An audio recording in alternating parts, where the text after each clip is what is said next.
નમસ્કાર મિત્રો, ફરીથી આજે આપણે ધોરણ 10 ની અંદર સમાજ વિજ્ઞાનની અંદર 15મો ચેપ્ટર આર્થિક વિકાસ વિશે અભ્યાસ કરીશું. આપણે આગળ પહેલા ચેપ્ટરની અંદર સાંસ્કૃતિક વારસા ને એના વિશે અભ્યાસ કરીએ.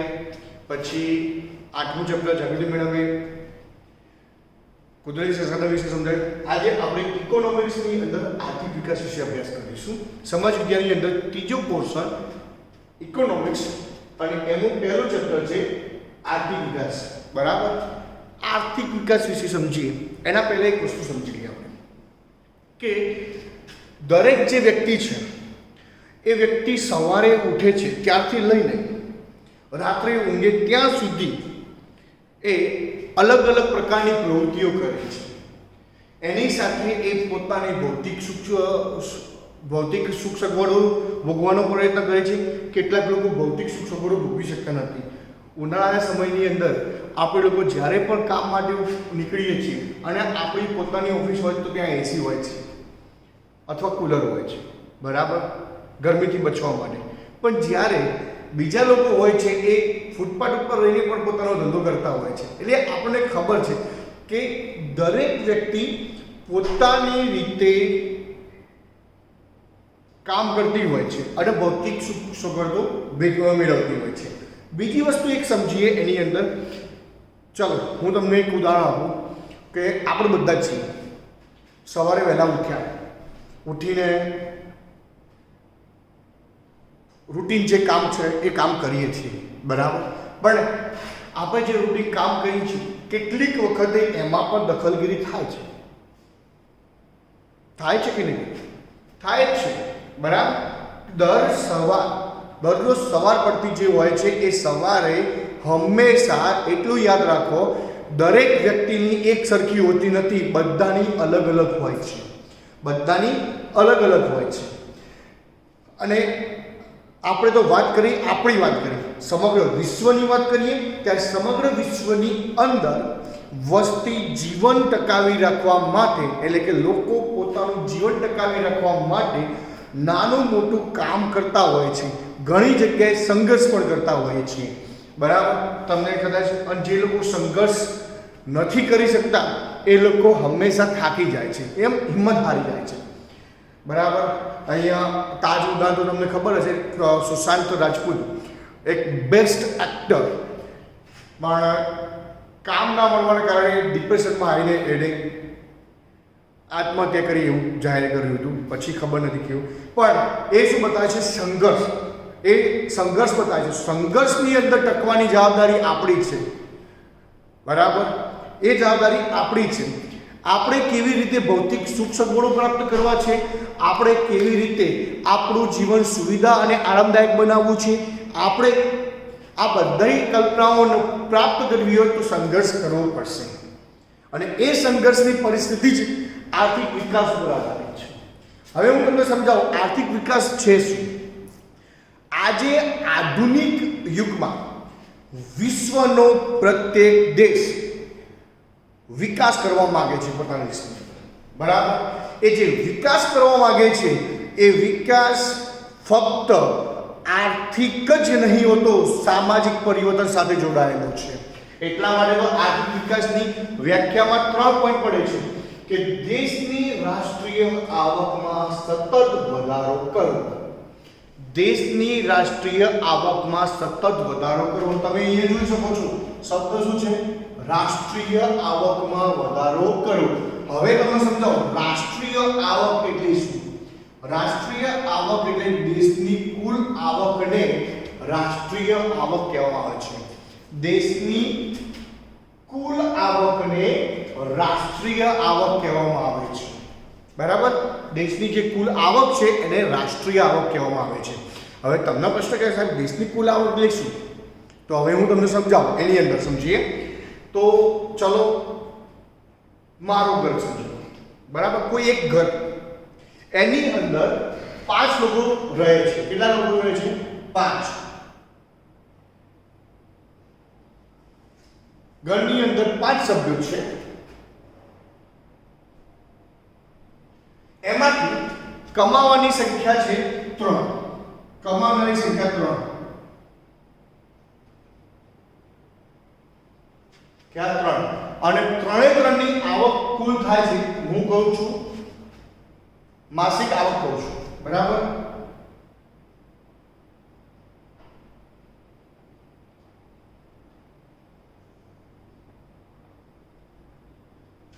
માસિક આવક બરાબર કેટલી થઈ? 60,000. એટલે કે એક મહિનાની આવક 60,000. એટલે 12 મહિનાની કેટલી થઈ? 7,20,000 થઈ.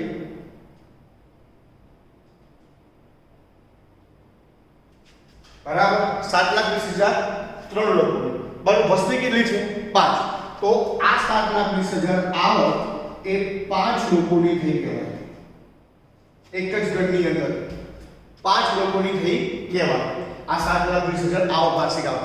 તો એક ઘરનું એ રાષ્ટ્રીય એક ઘરની આવક ગણાય.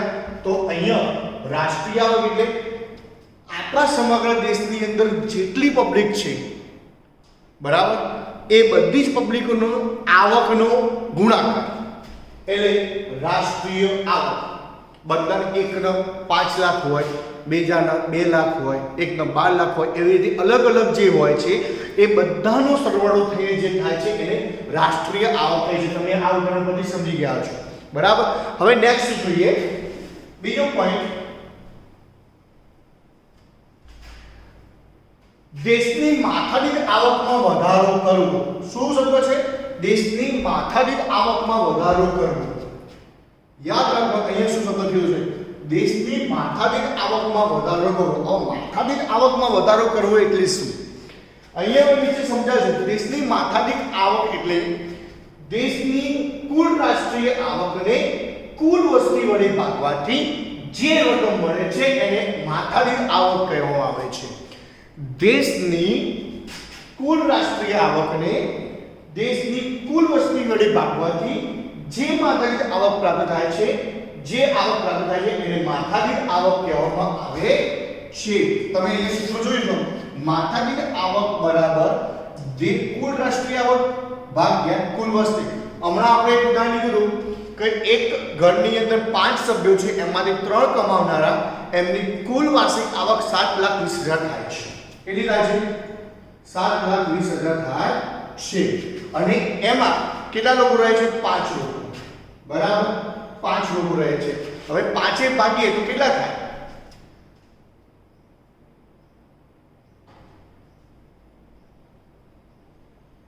તમને જ કહેજો બધા.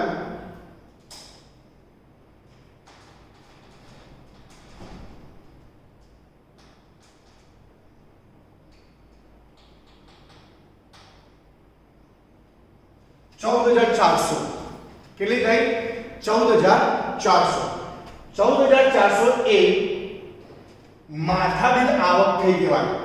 એનો મતલબ એ છે કે એક કુટુંબની અંદર 5 લોકો જે રહે છે એમાં એક વ્યક્તિ દર વર્ષે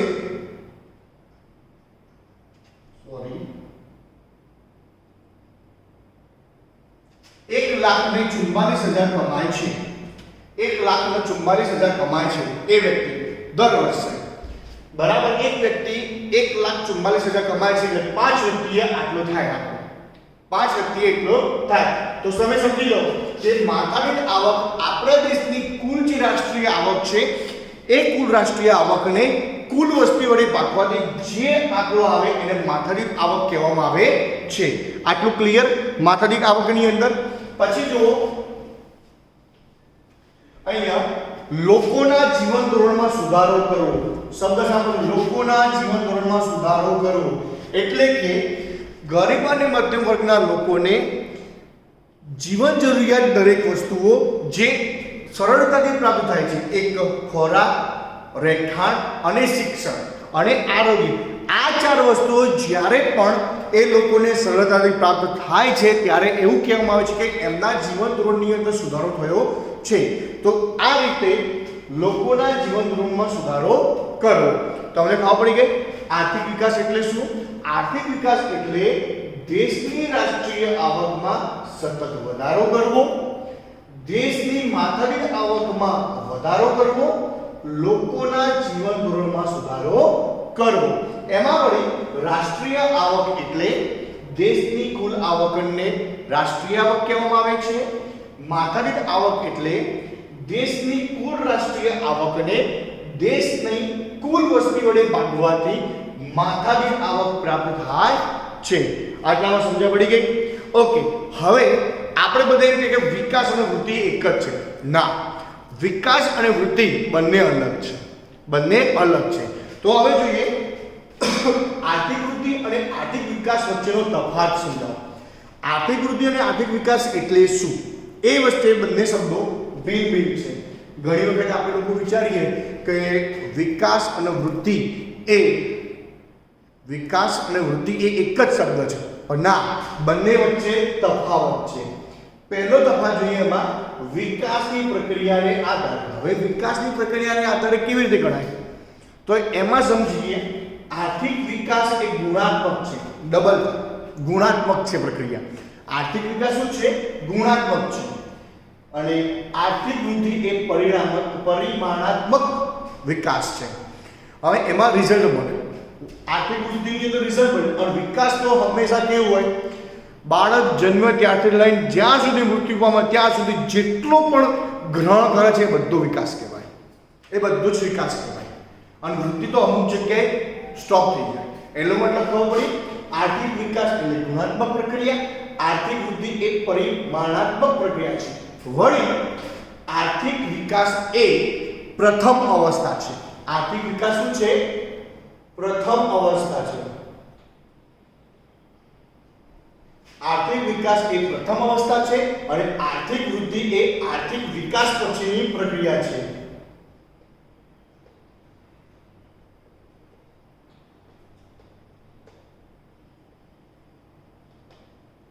બરાબર? સમજણ પડી ગઈ? વિકાસની પ્રક્રિયાને આધારે આર્થિક વિકાસ એ પ્રથમ અવસ્થા છે, આર્થિક વિકાસ એ ગુણાત્મક પ્રક્રિયા છે, આર્થિક વૃદ્ધિ એ પરિમાણાત્મક પ્રક્રિયા છે અને આર્થિક વૃદ્ધિ એ આર્થિક વિકાસ પછીની પ્રક્રિયા છે. બરાબર? પહેલા પોઈન્ટમાં ખબર કે વિકાસના આધારે. હવે અર્થતંત્રમાં થતા પરિવર્તનને આધારે. હવે તમને પ્રશ્ન થાય, સાહેબ અર્થતંત્રમાં થતા પરિવર્તન એટલે શું? તમને એક ઉદાહરણ આપું ખાલી.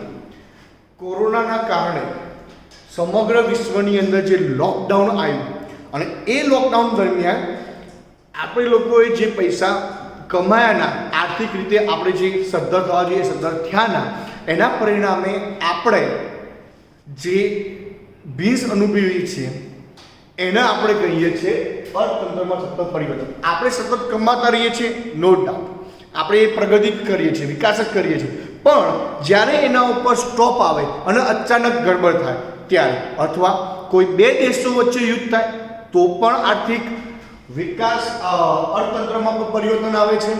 ઘણી વખતે સારું પાસું આવી જાય તો અર્થતંત્રમાં પણ પરિવર્તન આવે છે. હવે એની અંદર સમજીએ તો અર્થતંત્રમાં થતા પરિવર્તનના આધારે યાદ રાખો, એની અંદર અર્થતંત્રમાં નવા સંશોધનો વધારે થાય છે, જેના પરિણામે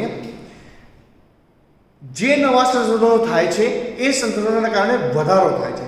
એને કહેવાય આર્થિક વિકાસ. એનો શું કહેવાય? આર્થિક વિકાસ. જે નવા સંશોધનો અર્થતંત્રની અંદર થયા, જેના પરિણામે જે વધારો થયો એને કહેવાય આર્થિક વિકાસ. ઉદાહરણ તરીકે જોઈએ તો ખેતરની અંદર આપણે કોઈ એક પાક લીધેલો છે, એ પાક લેવાના છે, એ પાક માટે જે નવા બિયારણો શોધાય અને એના પરિણામે જે વિકાસ મળ્યો એને કહેવાય, જે ગ્રોથ મળ્યો એ પાકની અંદર, એને કહેવાય આર્થિક વિકાસ. સમજ પડી ગઈ? હવે આર્થિક વૃદ્ધિ એટલે શું એની અંદર સમજીએ તો બીજી તરફ એક જોઈએ કે ખેતી કરવા જઈએ એ જમીનનું આપણે ખેડાલાયક બનાવીએ. ખેડાલાયકને સાથે ખેડાલાયક જે કરીને જમીનની અંદર ફળદ્રુપતા વધારવાનો જે પ્રયત્ન કરીએ છીએ એને કહેવાય આર્થિક વૃદ્ધિ. એને શું કહેવાય? આર્થિક વૃદ્ધિ. ખબર પડી ગઈ? તમે એક ખેતર છે, એક ખેતરની અંદર એક બિયારણ, નવું બિયારણ જે શોધાયું છે એનો ઉપયોગ કરીને ઘઉંનું નવું બિયારણ શોધાયું, અને ઘઉં તમે વાવ્યા અને દર વખત કરતાં ઘઉંમાં પાકમાં વધારો નોંધાયો, તો એ આર્થિક વિકાસ કહેવાય. પછી આર્થિક વિકાસ કહેવાય. હવે એને શું કર્યું? આપણે જમીન ખેડી અને જમીન ખેતી લાયક નથી અને એને ફળદ્રુપ બનાવી અને એના પછી આપણે પાક લીધો એને કહેવાય વૃદ્ધિ. બરાબર, આટલી ખબર પડી ગઈ. ઓકે, હવે બીજું છે વિકસિત અને વિકાસશીલ દેશોના સંદર્ભમાં. વિકસિત અને વિકાસશીલ દેશોની અંદર તમને યાદ રાખો, વિકસિત દેશોની અંદર રાષ્ટ્રીય આવકમાં થતો વધારો. વિકસિત દેશોની અંદર રાષ્ટ્રીય આવકમાં થતો વધારો એ આર્થિક વૃદ્ધિ કહેવાય છે. એ આર્થિક વૃદ્ધિ, કેમ કે એમને વિકાસ કરી દીધો છે, એમને જે વિકાસ કરવાનો છે એ વિકાસ કરી દીધો છે. બરાબર, એના કારણે એમને જે વિકાસ કરી દીધો છે એમાં જે વધારો ઉમેરાતો થાય એને કહેવાય વૃદ્ધિ. બરાબર, એને શું કહેવાય? વૃદ્ધિ. જ્યારે આર્થિક વિકાસ, વિકાસશીલ દેશો એ આર્થિક વિકાસ દર્શાવે છે. યાદ રાખવાનું, વિકાસશીલ દેશોની અંદર જે પણ રાષ્ટ્રીય આવક પ્રાપ્ત થાય છે એ શું બતાવે છે? જે પણ રાષ્ટ્રીય આવક પ્રાપ્ત થાય છે એ શું બતાવે છે? આર્થિક વિકાસ. વિકસિત દેશો, અહીંયા ઉલટું યાદ રાખજો, વિકસિત દેશોની અંદર જે રાષ્ટ્રીય આવકમાં વધારો થાય છે એને આર્થિક વૃદ્ધિ કહે છે. વિકાસશીલ દેશોમાં જે રાષ્ટ્રીય આવકમાં વધારો થાય છે એને આર્થિક વિકાસ કહેવામાં આવે છે. ઓકે, હવે છેલ્લે મોસ્ટ આઈએમપી ક્વેશ્ચન, આ તફાવત પણ મોસ્ટ આઈએમપી છે. મોસ્ટ આઈએમપી પ્રશ્ન, આ જે લક્ષણો વિકાસશીલ અર્થતંત્રના લક્ષણો તમને જે દેખાય છે 9, એમાંથી ગમે તે તમારે પેપરની અંદર 5 કે 4 લખવાના આવે છે. તો યાદ રાખો, વિકાસશીલ અર્થતંત્રના લક્ષણો. વિકાસશીલ દેશ કેવી રીતે નક્કી થાય છે? તો યાદ રાખો, વિશ્વ બેંક દ્વારા આર્થિક વિકાસની અંદર એક અહેવાલ આવ્યો. એ અહેવાલની અંદર કીધું $735 થી ઓછી આવક ધરાવતા, $735 થી ઓછી આવક ધરાવતા દેશને વિકાસશીલ અર્થતંત્ર કહેવામાં આવે છે. યાદ રાખો, વિશ્વ બેંકે જે આર્થિક વિકાસ માટેનો અહેવાલ મૂક્યો એની અંદર $735 થી ઓછી આવક ધરાવતા દેશોના અર્થતંત્રને વિકાસશીલ અર્થતંત્ર કહે છે. આપણે એક વિકાસશીલ દેશ જ છે આપણો દેશ. બરાબર, હવે એની અંદર સમજીએ આ બે દેશો છે. સમજીએ તો વિકસિત અને વિકાસશીલ જે દેશો ખરા એ બે દેશોની અંદર સૌથી મોટામાં મોટો તફાવત જો હોય તો એ છે માથાદીઠ આવક. એ છે માથાદીઠ આવક, સૌથી મોટામાં મોટો તફાવત. વિકસિત દેશોની અંદર માથાદીઠ આવક હંમેશા ઊંચી હોય છે, જ્યારે વિકાસશીલ દેશોની માથાદીઠ આવક હંમેશા નીચી હોય છે. બરાબર, આટલું મગજમાં યાદ રાખો. હવે વિકાસશીલ અર્થતંત્રના લક્ષણોની અંદર પહેલો ટોપિક છે નીચી માથાદીઠ આવક. શું? નીચી માથાદીઠ. નીચી માથાદીઠ આવક મેં તમને સમજાવ્યું તો એમાં છે વિકાસશીલ દેશોની રાષ્ટ્રીય આવક નીચી જ હોય છે. વિકાસશીલ દેશોની રાષ્ટ્રીય આવક નીચી જ હોય છે. બરાબર, આપણી રાષ્ટ્રીય આવક ગણીએ તો 2011-12ની અંદર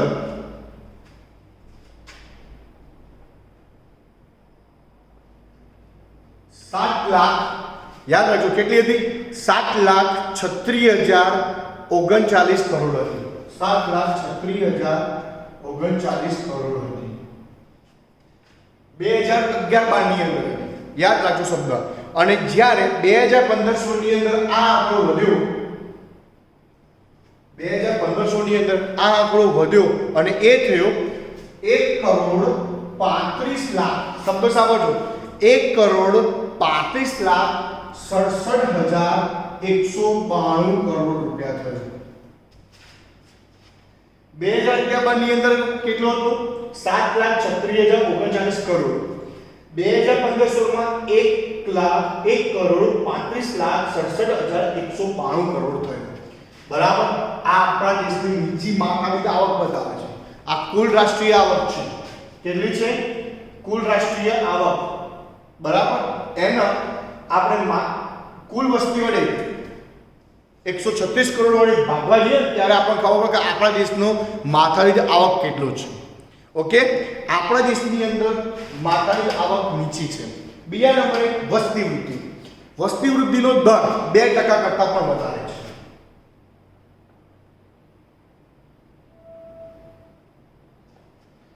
વિકાસશીલ દેશોની અંદર વસ્તી વૃદ્ધિનો દર 2% કરતાં પણ વધારે છે, બરાબર. એટલે તમે સમજી ગયા કે વસ્તી વૃદ્ધિનો દર કેવો છે.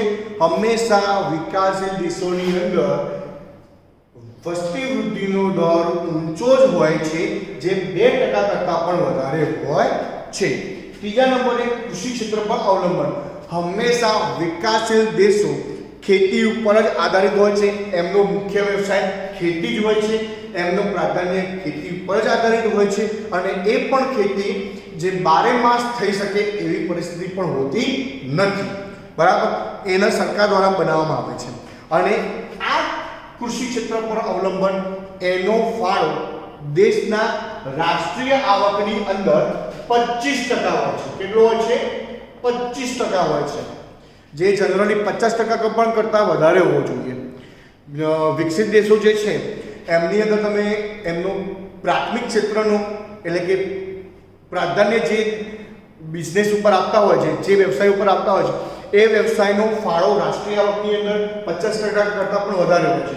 જ્યારે વિકાસશીલ દેશો કૃષિ ઉપર આધારિત છે અને કૃષિ રાષ્ટ્રીય આવકની અંદર 25% જ ફાળો આપી શકે છે, બરાબર. એના પછી છે આવકની વહેંચણીની અસમાનતા.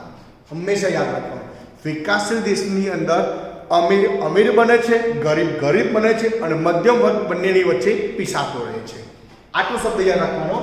આવકની વહેંચણીની અંદર હંમેશા વિકાસશીલ દેશોની અંદર ગરીબ ગરીબ બનતો જાય છે, મધ્યમ વર્ગ એક અમીર વર્ગ અને ગરીબ વર્ગની વચ્ચે પીસાતો જાય છે, અને અમીર હંમેશા અમીર બનતો જાય છે. એ આવકની વહેંચણી છે. જ્યારે દેશની અંદર 20% અમીર લોકો હોય તો એમનો ફાળો 40% હોવો જોઈએ. રાષ્ટ્રીય આવકની અંદર 40% ફાળો હોવો જોઈએ. જ્યારે ગરીબ લોકો 20% હોય છે, એમનો રાષ્ટ્રીય આવકની અંદર ફાળો 10% કરતાં પણ નીચે હોય છે. એટલે તમે સમજી ગયા હશો કે આ વિષમતા કેટલી બધી છે, ઘણી. તો આપણને એટલી ખબર પડે તો આર્થિક આવકની જે વહેંચણી અસમાન છે એના પરિણામે આ વસ્તુ ઉદ્ભવે છે. ઓકે, એના પછી બેરોજગારી.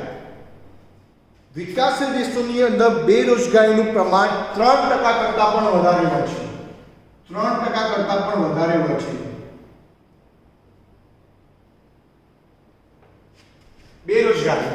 બેરોજગારીની અંદર યાદ રાખવાનું, બેરોજગારીમાં વિકાસશીલ દેશોની અંદર 3% કરતાં પણ વધારે હોય છે. જે મુખ્ય કારણ છે એના કારણે બેરોજગારીના કારણે ગરીબીનું પ્રમાણ વધશે, આવક ઘટશે, એટલે રાષ્ટ્રીય આવક ઘટશે. એના કારણે માથાદીઠ આવકમાં ઘટાડો થવાના કારણે એ દેશ વિકાસશીલ દેશની અંદર રહે છે. ઓકે, એના પછી જોઈશું આપણે ગરીબી. યાદ રાખો, વિકાસશીલ દેશોની અંદર ગરીબીનું પ્રમાણ સૌથી વધારે હોય છે. ગરીબ એ વિકાસશીલ દેશનું મુખ્ય લક્ષણ છે. વિકાસશીલ દેશનું મુખ્ય લક્ષણ ગરીબ છે. અને એ ગરીબીની અંદર તમે જોવા તો પ્રાથમિક જરૂરિયાતો કઈ કઈ? અનાજ, કપડાં, રહેઠાણ, શિક્ષણ અને આરોગ્ય. જો સરળતાથી પ્રાપ્ત ના કરી શકે ને એને ગરીબ કહેવાય. આપણે પાછળના 17મા ચેપ્ટરની અંદર ગરીબી કોને કહેવાય અને ગરીબી રેખા નીચે જીવતા લોકો કોણ છે એના વિશે આપણે અભ્યાસ કરીશું, બરાબર. એના પછી આપણે જોઈએ દ્વિમુખી અર્થતંત્ર. કયું છે? દ્વિમુખી અર્થતંત્ર. હવે દ્વિમુખી અર્થતંત્ર છે શું? હંમેશા એટલું યાદ રાખો, વિકાસશીલ દેશની અંદર બીજું મુખ્ય મહત્વનું લક્ષણ હોય તો દ્વિમુખી અર્થતંત્ર છે. એમાં રાષ્ટ્ર એટલે કેન્દ્ર અને રાજ્ય બંને રાજ કરતા હોય છે, બરાબર. એટલા માટે એને દ્વિમુખી અર્થતંત્ર કહેવામાં આવે છે. વિકાસશીલ દેશોના અર્થતંત્રનું દ્વિમુખી સ્વરૂપ પ્રવર્તે છે. એક બાજુ ગ્રામ વિસ્તારમાં પછાત ખેતી પદ્ધતિ, જૂની પુરાણી યંત્ર સામગ્રી, રૂઢિચુસ્ત સામાજિક માળખું, ઓછું ઉત્પાદન જેવી પ્રવૃત્તિઓ થાય છે. જ્યારે બીજી બાજુ શહેરની અંદર આધુનિક ક્ષેત્રનો વિકાસ, નવા ઉદ્યોગોનો વિકાસ અને અમુક યંત્રોનો પણ વિકાસ, આધુનિક યંત્રોનો પણ વિકાસ થાય છે. શહેરોની અંદર આનો વિકાસ થાય છે અને પેલામાં ખેતી પર ગામડાની અંદર ખેતી પર આધારિત છે તો ખેતીનું પ્રમાણ ઘટતું જાય છે. એટલે આ બંને બાજુએ દ્વિમુખી પ્રવૃત્તિ જોવા મળે છે. બીજી બાજુ કેન્દ્ર અને રાજ્ય સરકાર બંને પણ એના ઉપર રાજ કરતી હોય છે. ઓકે, એના પછી જોઈએ પાયાની અપર્યાપ્ત સેવાઓ. પાયાની અપર્યાપ્ત સેવાઓ એટલે શું? એક તો શિક્ષણ ઝડપી ન પ્રાપ્ત થતું. બીજા નંબરે વાહન વ્યવહાર, એક જગ્યાએથી બીજી જગ્યાએ જવા માટે વાહન વ્યવહારની અંદર પણ ભાવ વધારો જોવા મળે છે. ત્રીજા નંબરે સંદેશા વ્યવહાર. અંતરિયાળ વિસ્તાર હોય છે તો અંતરિયાળ વિસ્તારની અંદર શિક્ષણ, વાહન વ્યવહાર અને તમને કદાચ ખબર હોય શિક્ષણ, વાહન વ્યવહાર અને એક મહત્વપૂર્ણ વસ્તુ યાદ રાખો, બીજી છે વીજળી, આરોગ્ય, બેન્કિંગ અને સંદેશા વ્યવહાર. આ પ્રાપ્ત થતું નથી. તમને કદાચ ખબર હોય તો એક પિક્ચર હું નામ ભૂલી ગયો, 10મા ધોરણની અંદર ઇંગ્લિશમાં પહેલો જ ટોપિક છે, બરાબર? પહેલો ટોપિક એટલે પ્રી ટાસ્કની અંદર જે આપવામાં આવ્યું છે ને એની અંદર એમાં બતાવવામાં આવ્યું છે કે કઈ રીતે વ્યક્તિએ રોડ બનાવ્યો જાતે, બરાબર? તો એ તમે સમજી શકો છો કે ત્યાં સુધી બસ પહોંચતી નથી તો બસ ન પહોંચવાના કારણે શું થતું, પહાડ ચડીને એમના ગામડે જવું પડતું. તો આ જે વ્યવહારો ઉદ્ભવે છે એ પાયાની જરૂરિયાત કહેવાય, જે અપર્યાપ્ત સેવાઓ પ્રાપ્ત થાય છે, બરાબર? એટલે તમને ખબર પડી વિકાસશીલ અર્થતંત્રના લક્ષણોની અંદર, વિકાસશીલ અર્થતંત્રના લક્ષણોની અંદર આટલી ખબર પડી કે નીચી માથાદીઠ આવક ધરાવે છે, વસ્તી વૃદ્ધિ 2% કરતાં પણ વધારે હોય છે, કૃષિ ક્ષેત્ર પર અવલંબન 25% કરતાં પણ 25% હોય છે, રાષ્ટ્રીય આવકની અંદર ફાળો, આવકની વહેંચણીની અસમાનતા હોય છે, જ્યારે બેરોજગારીનું પ્રમાણ 3% કરતાં પણ વધારે હોય છે, ગરીબી મુખ્ય લક્ષણ છે, દ્વિમુખી અર્થતંત્ર હંમેશા પ્રવર્તે છે, જ્યારે પાયાની અપર્યાપ્ત હોય સેવાઓ છે. હવે છેલ્લું આંતરરાષ્ટ્રીય વેપારનું સ્વરૂપ. આંતરરાષ્ટ્રીય વેપારનું સ્વરૂપ એટલે શું? વિકાસશીલ અર્થતંત્રની અંદર હંમેશા આંતરરાષ્ટ્રીય ક્ષેત્રે પોતાના દેશમાંથી નિકાસ કરતા એમની આયાત વધારે હોય છે. શું છે? વિકાસશીલ દેશોની અંદર આંતરરાષ્ટ્રીય વેપારની અંદર નિકાસ કરતા આયાત વધારે હોય છે. વિકસિત દેશોની સાપેક્ષમાં બહુ ઓછું હોય છે, બહુ જ ઓછું હોય છે. અને આ દેશોનો મુખ્ય વ્યવસાય છે કૃષિ પ્રધાન, અને કૃષિમાંથી ઉત્પન્ન થતી જે કાચી વસ્તુઓ છે એ નીચા ભાવે આંતરરાષ્ટ્રીય વેપાર કરવો પડે છે. આના કારણે આ બધા જ લક્ષણો વિકાસશીલ અર્થતંત્રના દર્શાવવામાં આવે છે, બરાબર? હવે નેક્સ્ટ લેક્ચરની અંદર આપણે આર્થિક અને બિન આર્થિક પ્રવૃત્તિઓ, ભારતીય અર્થતંત્રનું માળખું અને ઉત્પાદનના સાધનો વિશે અભ્યાસ કરીશું. Thank you.